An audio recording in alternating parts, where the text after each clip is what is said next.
దేవుని నామ మహిమ కలుగును గాక. నాకు ఇవ్వబడిన మాట, నాలుగవ మాట, నా దేవా నా దేవా నన్ను ఎలా చేయి విడిపివి. ఒకసారి మనము వాక్యము చదువుకుందామండి. మనం చూసుకున్నట్లయితే కూడా మార్కు సువార్త 15వ అధ్యాయము 34వ వచనము. కొంచెం ఎవరన్నా హెల్ప్ చేయండి చదవటానికి. మార్కు సువార్త 15:34వ అధ్యాయం. ఏలోయి ఏలోయి రామ సమస్తాని అని బిగ్గరగా కేక వేశారు. ఆ మాటలకు నా దేవా నన్ను ఎందుకు చేయి విడిచితివని అర్థం. చాలు. అయితే ఇక్కడ యేసు ప్రభుల వారు మొదటి 3 వచనాలు చూసుకున్నట్లయితే మనకి మొదటి వచనము మనకు తండ్రితో సంభాషణ చూస్తున్నాం కదా. రెండవది దొంగతో దేవుడు మాట్లాడట. మూడవ మాట మన బ్రదర్ చెప్పినాడు ఇప్పుడే, తల్లిని అతని బాధ్యత నెరవేర్చడం. ఈ 4వ వచనం వచ్చేసరికి తండ్రితో మాట్లాడుతున్నాడు అనమాట. 4వ వచనం నుంచి మిగతా వచనాలన్నీ కూడా యేసు ప్రభుల వారు తండ్రితో మాట్లాడట ఇక్కడ మనం చూస్తాం. నా దేవా నన్ను నేల చేయి విడిచితే అంటే దీని యొక్క మాట యొక్క వివరణ మనకు ఇహలోకంగా చూస్తే మనం నా దేవా అని ఎప్పుడు అంటాము? మనకు బాధ కలిగినప్పుడు, మనకు చాలా వేదన కలిగినప్పుడు నా దేవా ఏంది దేవా ఇది అని చాలా బాధపడతాం కదా. అదే యేసు ప్రభుల వారు తండ్రితోటి సంభాషిస్తున్నాడు అనమాట. అయితే ఏమంటున్నంటే తండ్రి యొక్క యేసు ప్రభు యొక్క కుమారుని యొక్క బాధ ఏంటంటే నా దేవా నా చేయంటే ఎందుకు విడుస్తున్నావు అంటే ఈ లోకంలో మనం చేస్తున్న పాపాల కోసమే కదా అతడు సిలువలో అక్కడ బలి అయ్యేది. ఆ టైంలో మరి తండ్రి అంతవరకు తండ్రి ఉన్నాడు. ఇప్పుడు తండ్రి కుమారుని చెయ్యి విడిచే సమయం వచ్చింది కాబట్టి అక్కడ విడుస్తున్నాడు. కాబట్టి దేవా మరి నువ్వు నా చెయ్యి విడిస్తే ఎట్లా అని ఇహలోకంగా మాట్లాడినట్టు మనకు తెలుస్తుంది. కానీ ఆ బాధ, ఆ భారము, ఆ వేదన ఏంటంటే ఆత్మీయమైన సత్యం అన్నమాట. ఇది ఆత్మీయంగా తండ్రి కుమారుల మధ్యన జరిగే సంభాషణ. అయితే ఇక్కడ నా దేవా ఇదే మాట మనము చూసుకుంటే దావీదు కీర్తన 22వ దావీదు కీర్తన మొదటి వచనంలో దావీదు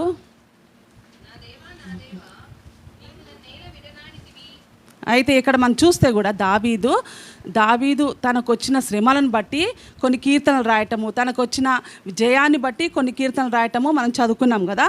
అయితే దావీదుకి ఇక్కడ వచ్చిన శ్రమను బట్టి దేవునితో మాట్లాడుతున్నాడు. ఏమని? నా దేవా నన్ను నేల చేయి విడిచితివి అంటే దావీదుకు కూడా తెలుసు. దావీదు అంటే ఆ టైంలో అతడుకున్న ఆ పరిస్థితిని బట్టి ఆ విధంగా అతడు మాట్లాడినాడు. అయితే ఇక్కడ దావీదు అందుకోసమే దేవుడు ఏమంటున్నాడు, దావీదు నా ఇష్టానుసారుడు. ఎందుకంటే దేవుని యొక్క ప్రతి మూమెంట్ దావీదుకు తెలుసు. ఎందుకంటే దావీదు కూడా ధర్మశాస్త్రం పాండిత్యం, మనము కీర్తనలన్నీ చదువుకుంటే కూడా ఎంత అవి చాలా ఆత్మీయమైన సత్యం. మనము చాలా బాధలు ఉన్నప్పుడు చదవండి, మనకు ఒక్కొక్క వర్డ్ నిజంగా మనకు అది చాలా మన హృదయానికి తట్టినట్టే అనిపిస్తుంది, ఎంతో ధైర్యము. అయితే ఆ సమయంలో ఆయన ఈ యేసు ప్రభుల వారు పడ్డ బాధ అతనికి వచ్చింది కాబట్టి ఆ మాట అక్కడ దావీదు అన్నాడన్నమాట. నా దేవా నన్ను ఎలా చేయి విడుస్తున్నావు. ఇక్కడ యేసు ప్రభుల వారు కూడా తండ్రితో అదే మాట అంటున్నాడు.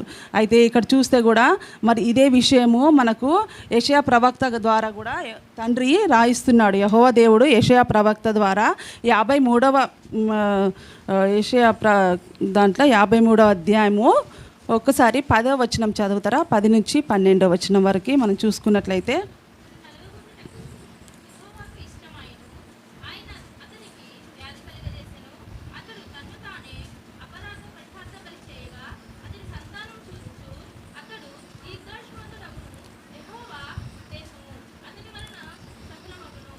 చాలండి.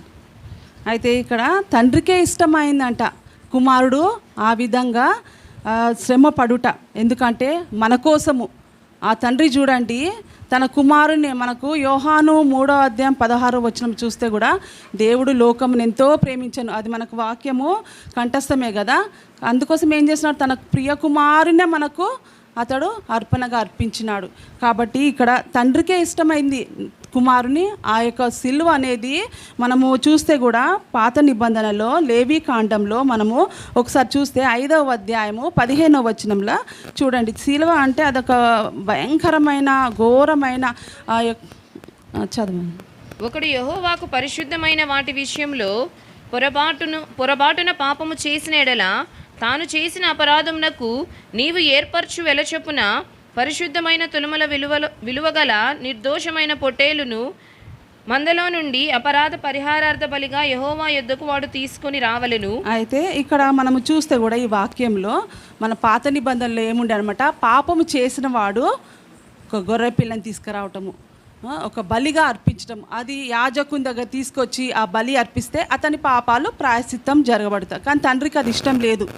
ఆ విధమైన పాపము మనుషుల యొక్క పాపాలు ఆ విధంగా వద్దు, ఈ గొర్రె పిల్లల రక్తం ద్వారా వీళ్ళ పాపాలు ఎందుకు, నా కుమారునే నేను మీకు ఇస్తాను అని ఇక్కడ మనకు చూసుకుంటే కూడా వాక్యంలో ఇప్పుడు ఈ లేవికాండంలో చూసినాం. ఇదే లేవికాండంలో కూడా 19వ అధ్యాయంలో కూడా మనం చూస్తే వాళ్ళు అక్కడ ఏముందంటే వెల ఇచ్చినారు. అక్కడ మనుషులే వాళ్ళ యొక్క స్థితిని బట్టి మంచిగా వాళ్ళు ఉన్నారనుకోండి, ఆర్థికంగా మంచిగా ఉన్న వాళ్ళైతే గొర్రె పిల్లను, ఆర్థికంగా లేని వాళ్ళు అనుకోండి పావురపు పిల్ల. అయితే ఇవి మనకు ఎక్కడ చూస్తామంటే తల్లిని మన యేసు ప్రభువును కూడా తీసుకొస్తారు కదా, తల్లి ఏం చేస్తుంది, అది రాయబడి ఉందన్నమాట ధర్మశాస్త్రంలో ఈ విధంగా అర్పించాలని. అదే వాళ్ళు అక్కడ చేసినారు. కానీ తండ్రి మాత్రం తండ్రి చిత్తం అది కాదు, మీరు ఇంకా అట్లనే ఉండొద్దు, ఆ రక్తం వద్దు, నా కుమారుని రక్తమే మీకు ఇస్తున్నాను.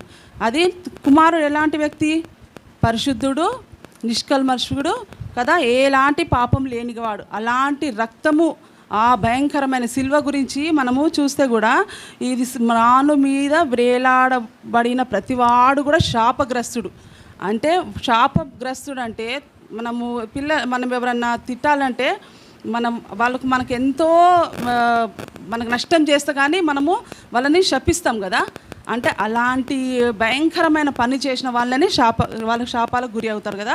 అలాంటి నేరము ప్రభుల వారు మన కోసము చేయబడ్డారు ఆ సిల్వ మీద.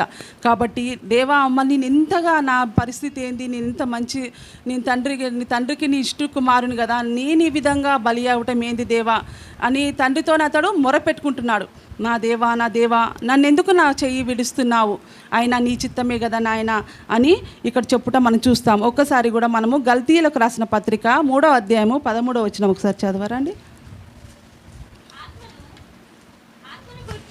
వాగ్దానము విశ్వాసము వలన మనకు లభించినట్లు అబ్రహాము పొందిన ఆశీర్వచనము క్రీస్తు యేసు ద్వారా అన్యజనులకు కలుగుటకై క్రీస్తు మన కోసము శాపమై మనలను ధర్మశాస్త్రము యొక్క శాపము నుండి విమోచించెను. చూడండి, ఇక్కడ క్రీస్తు అలనాడు తండ్రి ఏం చేసినాడు, అబ్రహాముకు వాగ్దానం చేసినాడు కదా, అయితే మీకు ఈ పాలు తేనెలు ప్రవహించే దేశాన్ని మీకు ఇస్తానన్నాడు. అదే విధంగా ఇచ్చినాడు. కానీ మీకు ఇది అవసరం లేదు, ఇక్కడ పాలు తేలేదు, ఇక్కడ కానాను దేశం మీకు వద్దు, పరమ కానాన్ని మీకు ఇస్తానంటున్నాడు. ఎట్లా అంటున్నాడు, తన కుమారుణ్ణే మన కోసము ఆ యొక్క అతడు బలి ఇచ్చుటకు తండ్రికి ఇష్టమైందనమాట. ఆ విధంగా నిజంగా ఇది అపోస్తలుడైన పౌలు గలతీయులకు రాస్తున్నాడు. అంటే అపోస్తలుడైన పౌలు కూడా అతడు ధర్మశాస్త్రంను ఎంతో పండితం చేసినారు కాబట్టి మళ్ళీ అక్కడి నుంచే మనం చూస్తే ఫ్రమ్ బిగినింగ్ అబ్రహాము నుంచి లాస్ట్ జకరియా గ్రంథం వరకు కూడా ప్రతిసారి యెహోవా దేవుడు ప్రతి ఒక్కరితో చెప్పిస్తున్నాడు. జకరియా గ్రంథం కూడా ఒక్కసారి మనము చూసినట్లయితే కూడా ఈ యొక్క వచనము జకరియా గ్రంథము 12వ అధ్యాయము 10వ వచనం ఒకసారి చదవరండి. జకరియా 12. విశ్వాసముల మీదను కరుణ నొందుచు ఆత్మను విజ్ఞాపన చేయు ఆత్మను నేను కుమ్మరింపగా వారు తాము పొడిచిన నా మీద దృష్టించి ఒకడు తన యొక్క కుమారుని విషయమై దుఃఖించినట్లు తన జ్యేష్ఠపుత్రుని విషయమై ఒకడు ప్రలాపించినట్లు అతని విషయమై దుఃఖించుచు ప్రలాపింతురు. చూడండి, ఇక్కడ మనం చూస్తే కూడా ప్రతిసారి యెహోవా దేవుడు ఎంతమంది న్యాయాధిపతులు వస్తారో, మన పాత నిబంధనలు ఎంతమంది ప్రవక్తలు వస్తారో ప్రతి ఒక్కరితోని కూడా ఇశ్రాయేలుకు హెచ్చరిస్తున్నాడు. కానీ ఇశ్రాయేలు మాత్రము విననొల్లని వారుగానే ఉంటున్నాడు. అందుకోసమే తన ఏకైక కుమారుని జకరియా వరకు లాస్ట్గా మనకు పాత నిబంధన ఈ ఇశ్రాయేలు ప్రజలు, నా బిడ్డలు, నేను ఏర్పరచుకున్న బిడ్డలు నా మాట ఇంకా వినట్లేదు కాబట్టి నా కుమారునే నేను పంపిస్తాను. అందుకోసమే నా కుమారుని పంపించడం అంటే ఏ విధంగా పంపించాలా, అతన్ని పరిశుద్ధంగా పంపించవాలి, అతని క్రియలు అతని సమస్తం కూడా పరిశుద్ధంగా ఉండాలి. అదేవిధంగా సర్వ మానవాళి పాపముల కోసం కూడా అతడు ఆ భయంకరమైన శాపకరమైన సిలువలో వేలాడబడుట. ఇది అనాది కాలం నుండి గత కొన్ని వేల సంవత్సరాలుగా ఈ బైబిల్లో మనం చూస్తే ప్రతి ఒక్క బుక్లో జకర్యాలో ఉంటుంది, మనకి మీకాలో ఉంటుంది, హెజ్కేల్ గ్రంథము, ఇర్మియా గ్రంథము, యెషయా గ్రంథం, ప్రతి దాంట్లో కూడా యెహోవా దేవుడు అప్పటి నుంచి హెచ్చరించుకుంటూ వస్తున్నాడు, నా కుమారుడు నేను తన తండ్రి తన కుమారుని ఇవ్వబోతున్నాడని వాళ్ళు రాయటము, లేకపోతే యెహోవా దేవుడే డైరెక్ట్గా మాట్లాడటము. ఇది ఇక్కడ లాస్ట్కి వచ్చేసరికి కుమారుడు వచ్చినాక దేవుడు మన బైబిల్లో ఒక్క మాట అయినా ఒక్క పుల్లైనను తప్పిపోదని ద్వితీయోపదేశ కాండంలో వ్రాయబడింది. సేమ్ అదే యెహోవా దేవుడు ఇక్కడ కుమారుని ద్వారా అది నెరవేరుస్తున్నాడు. నా కుమారుని కోసము నా కుమారుని కనుక ఈ లోకానికి ఇస్తే లోకంలోని సర్వ మానవులు ఎవరైతే క్రీస్తు నందు ఆయన రక్తంలో కడగబడిన పాపములు కడగబడిన వారై ఆయన వాక్యం అనుసరించి జీవించినట్లయితే మనకందరికి కూడా పరమ కానాన్ని ఇస్తానని వాగ్దానం చేసిన దేవుడు నమ్మదగిన దేవుడు. కాబట్టి ఈ వాక్యం ద్వారా నిజంగా మనం అంతేకాదు ఎఫ్ఎస్సీల రాసిన పత్రిక 1వ అధ్యాయము 7వ వచనంలో కూడా మనము ఒక్కసారి వాక్యం చదవండి.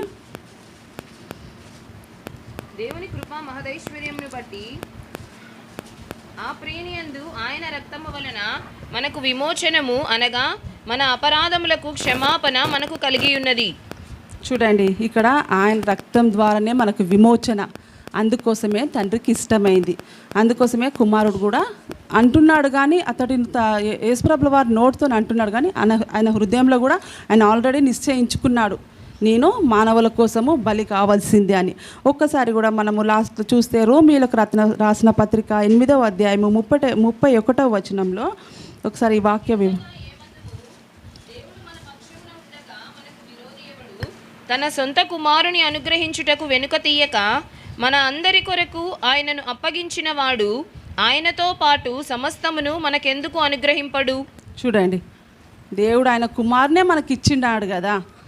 ఆయన కుమారుని ఇచ్చిన దేవుడు మనకు సమస్తం కూడా అనుగ్రహిస్తాను అంటున్నాడు. బైబిల్నే రాసింది, మనం దేవుడు మనకి ఇది ఇవ్వలేదు అది ఇవ్వలేదు అని మనం గునుగుతున్నాం సనుగుతున్నాం. అలనాడు ఇశ్రాయేలు గునిగినట్టే మనం నేటి దిన తరం కూడా అట్లనే ఉంటున్నాం. కానీ ఎందుకు ఇవ్వడు మనకు దేవుడు? మనకు తప్పకుండా ఇస్తాడు, ఖచ్చితంగా ఇచ్చే దేవుడు మన దేవుడు. మనకు దేవునికి సమస్తము సాధ్యమైన దేవుడు మన దేవుడు ఉన్నాడు. కాబట్టి మన తండ్రి అయితే కుమారుడైతే నా దేవా నా నేల చేయి విడిచితేవని ఆత్మీయంగా అతడు మాట్లాడినాడు. తండ్రి మాత్రము మనం చూసినాం కదా, తండ్రి చిత్తం నెరవేర్చడం కోసమే అది అపోస్తలుడైన పౌలు క్రీస్తు అనంతరం పునరుద్ధానుడైన తర్వాత కూడా ఆయా సంఘాలకు ఈ యొక్క వాక్య వివరణ ఏ విధంగా నీట్గా ఎక్స్ప్లెయిన్ చేయటం కూడా మనము కొన్ని పత్రికలలో చూసినాం.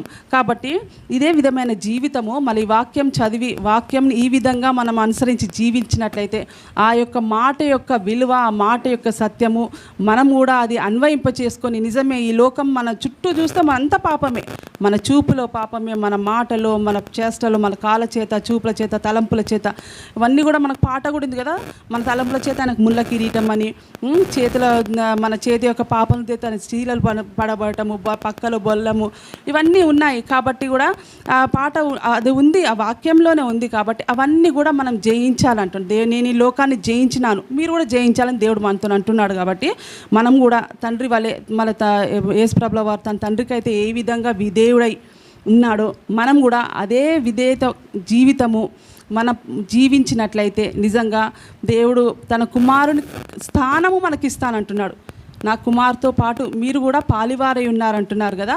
ఇంత మంచి ఆధిక్యత, ఇంత మంచి ధన్యత మనం ఎవ్వరం కూడా మనము వదులుకోవద్దు. కాబట్టి నా యొక్క చిన్న విజ్ఞాపన ఏంటంటే నిజంగా మనము ఈ 7 మాటలు ఎంత అసలుకు దీంట్లో మీనింగ్ ఎన్ని ఇయర్స్ నుంచి ఎన్ని సంవత్సరాల నుంచి ఎంతోమంది చెప్తారు. కానీ దేవుడు ఒక్కటే వాక్యము మనం వేరే బుక్స్లో చూస్తే ఒక మాట ఒకసారి 10 సార్లు చదివితే మనకు అది బోర్ వస్తుంది. కానీ వాక్యంలో ఒక వాక్యం చదివితే మనకున్న ఆ యొక్క పరిస్థితులను బట్టి, ఆ యొక్క మైండ్ సెట్ బట్టి చదువుతుంటే ఒక్కొక్కసారి దేవుడు ఒక్కొక్క కొత్తదనం మనతో మాట్లాడతాడు. కాబట్టి నిజంగానే మనము మన తండ్రి అయితే కుమారుని పట్ల ఏ విధంగా బాధ్యత కలిగి మరి అది నెరవేర్చుటకు అతడు సన్మతించినాడో మనం కూడా మరి ఆ యొక్క బాధ్యత ఇప్పుడు ప్రభుల వారు మనకి ఇప్పుడు యేసు ప్రభుల వారు మనకి ఇచ్చిన ఈ యొక్క వాక్యం అనే దాన్ని మనము శ్రద్ధగా ఈ విధంగా అవన్నీ కూడా మన వాక్యాలు అన్వయింప చేసుకొని మన తండ్రికి మనం ఈ యొక్క లోక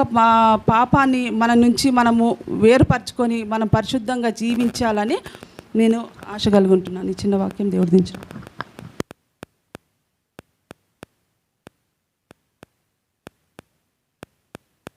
థ్యాంక్ యూ సిస్టర్.